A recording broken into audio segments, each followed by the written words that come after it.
One question we've been getting lately in 2022 here is what's it like to cross the border currently in 2022?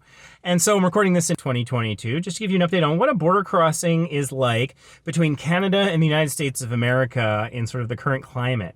So in terms of going down to the United States, it's the same as it ever was. We have NEXUS, and if you don't have NEXUS, I strongly recommend it. It's $50 for 5 years, and it includes TSA pre-check, which is useful at airports.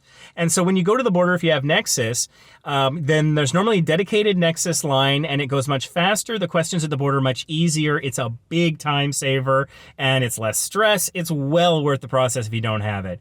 So for those NEXUS holders, it's exactly the same as it ever was. You roll up, you wave your RFID card at the sensor, you go up, you talk to the border guard very briefly, normally between 1 and 3 questions, and you're usually on your way if everything's in order.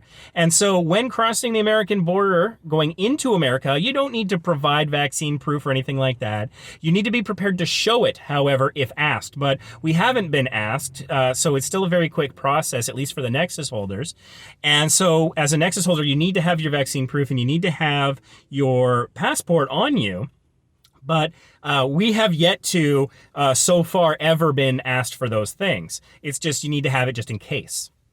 But it doesn't slow things down, and it's just like it ever was. Now, returning to Canada is slightly different. You need to have something called the ArriveCan app, which you can get on Android or Apple devices. You can also do it on desktop.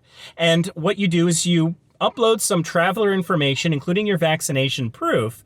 And so when you want to cross the border into Canada, you want to go into the app and fill out your information at least a couple of hours before you hit the border.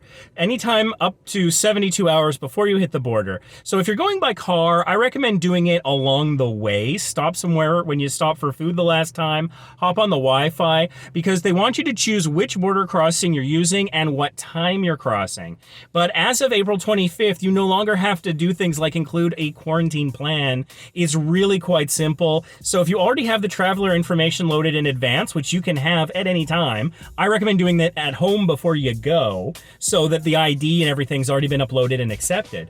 And then just as you're headed back to that border, if you're driving, or before heading to the airport if you're flying, you want to open up the ArriveCan app and provide the information as to what border crossing and what time, and it will give you a QR code. You can take a screenshot of that to save it to your phone, or you can just have the app ready to load if it's requested.